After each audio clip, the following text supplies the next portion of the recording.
안녕하세요, 최 PD입니다.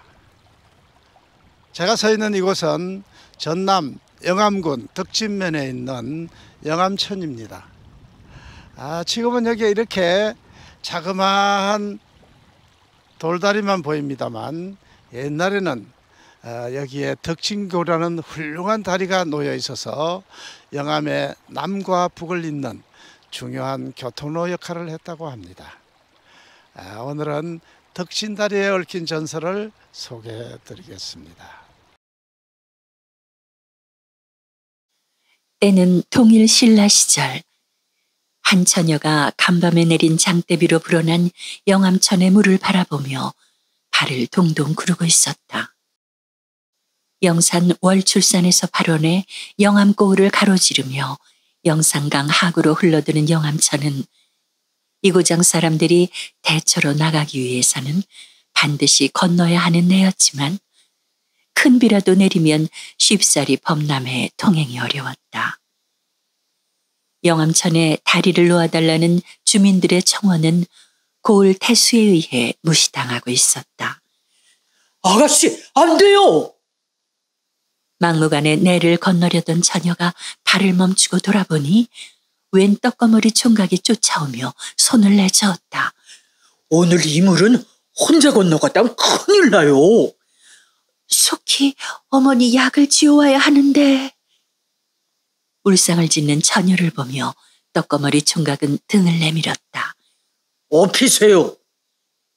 예? 어머니 약 지어와야 한다면서요. 얼른 업히라니까요. 처녀는 낯선 산에 등에 업히는 게 쑥스러워 얼굴을 붉히면서도 어쩔 수 없는 듯 그의 등에 업혔다. 자, 갑니다. 내 어깨를 꼭 붙잡으시오. 떡거머리는 가뿐하게 처녀를 업고 첨벙첨벙 내를 건너기 시작했다. 듬직한 사내의 등에서 풍겨오는 온기가 처녀의 마음을 편안하게 했다. 저는 덕진이라고 해요. 그쪽은? 내 이름은 옴보요. 옴보. 이름처럼 따뜻하군요. 처녀는 사내의 등에 살포시 얼굴을 묻었다.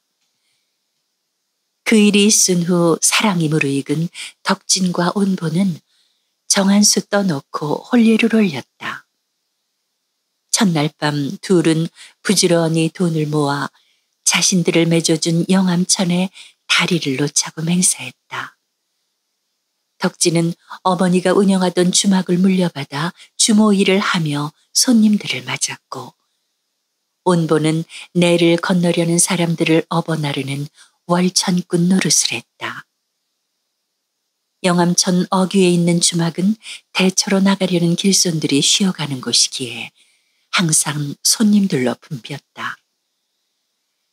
덕진은 길손뿐 아니라 굶주리고 배고픈 사람들을 외면하지 않고 온정을 베풀었다.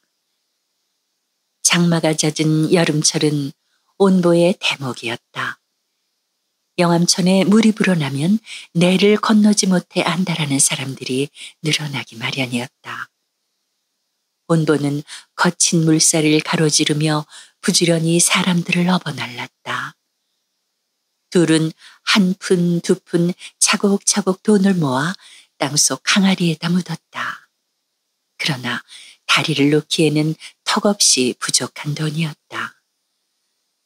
그런 어느 날 폭우로 홍수가 져 영암천이 범람한 가운데 한 여인이 아이가 물에 떠내려간다며 울부짖고 있었다.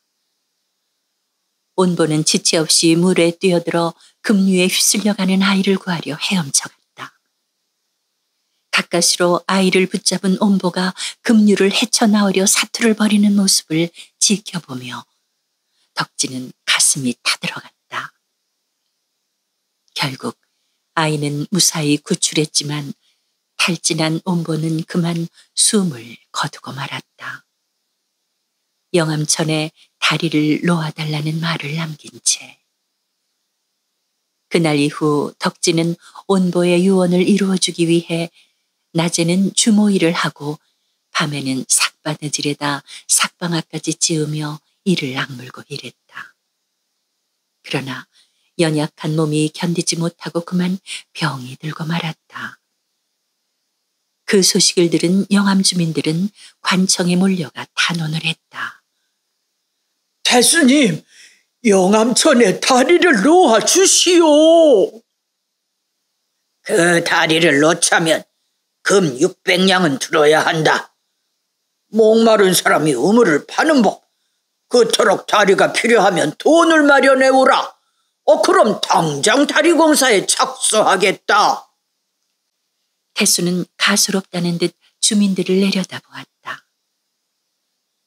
그날 밤 서늘한 기운을 느끼고 잠자리에서 눈을 뜬 태수는 검은 옷을 입은 사내가 자신을 바라보고 있는 것을 보고 소스라칠 듯 놀랐다. 누구시오? 저승에서 온 차산이라. 저승 사자? 네 명운이 다 되었다. 어서 가자. 아직 젊고 할 일도 많은데 벌써 4명이 다 되었다니. 기가 막혀하는 태수를 보며 저승사자는 차갑게 웃었다. 네가 할 일이라곤 악행밖에 더 있느냐. 저승길이 멀다. 어서 가자. 그의 말이 끝나기 무섭게 태수의 숨이 딸깍 멈추었다.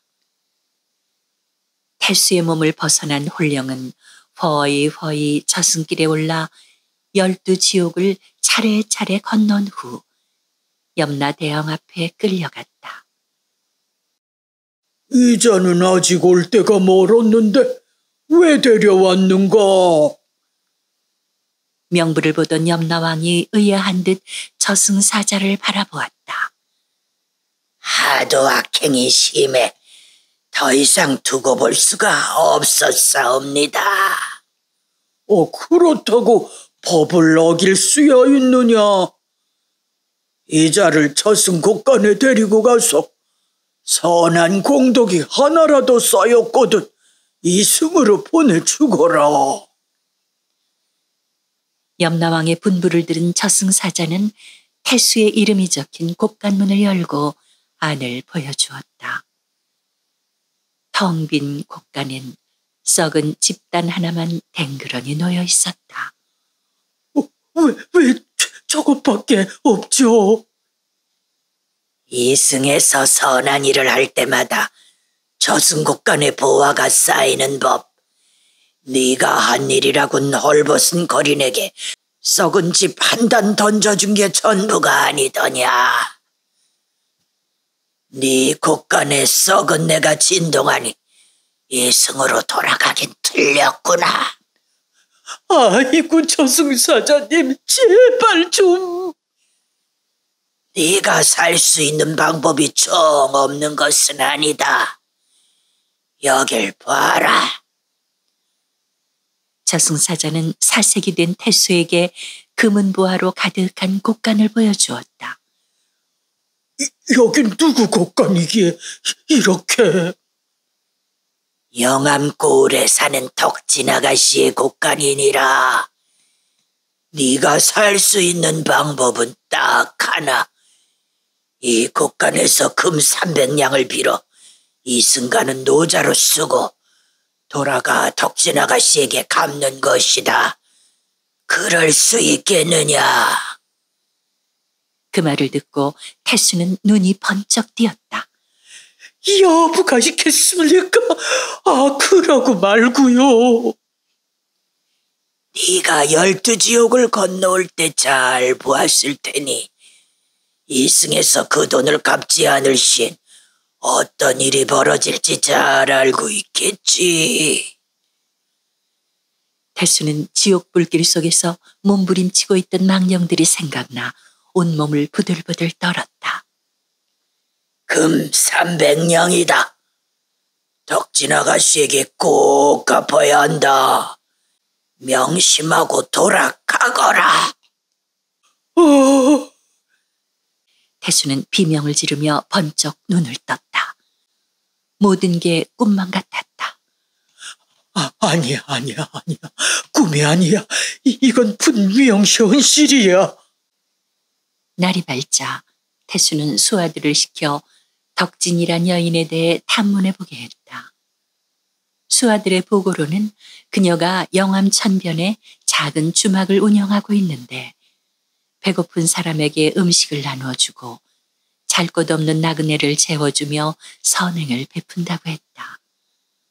더구나 일개 아녀자의 몸으로 영암천의 다리 건설을 위한 돈을 마련하기 위해 불철주야로 일하다 과로로 몸주어 누워있다는 보고를 받고는 그녀의 저승 창고에 왜 그토록 많은 금은보화가 쌓였는지를 알 것 같았다. 그날 밤 태수는 변복을 하고 덕진을 찾아갔다. 어쩐 일이시온지. 병상에서 힘겹게 일어나 앉은 덕진은 낯선 손님의 방문이 예사롭지 않은 듯 의아로이 바라보았다. 이걸 받아주시오. 금 300냥이요. 태수가 내어미는 돈꾀를 보며 덕진은 손을 내저었다. 이런 거금을 왜 저한테? 저승에서 그대에게 빌린 돈이요. 받아주시오. 그게 무슨 당치도 않은 말씀이세요. 그런 터무니없는 돈은 받을 수 없습니다. 제발 받아주시오. 받아서 다리를 놓는 일에 쓰시든 어디든 써주시오. 그렇지 않으면 난 지옥불에 떨어진단 말이오. 태수는 사정을 하며 억지로 떠맡기듯 돈귀를 놓고는 도망치듯 사라졌다. 덕진이 항아리 속에 모아놓은 돈을 세어보니 딱 300냥으로 태수가 희사한 돈을 합치니 다리 건설 비용인 600냥이 찼다. 이로써 온보의 소원이자 영암고을 사람들의 염원이었던 다리가 완공되었다.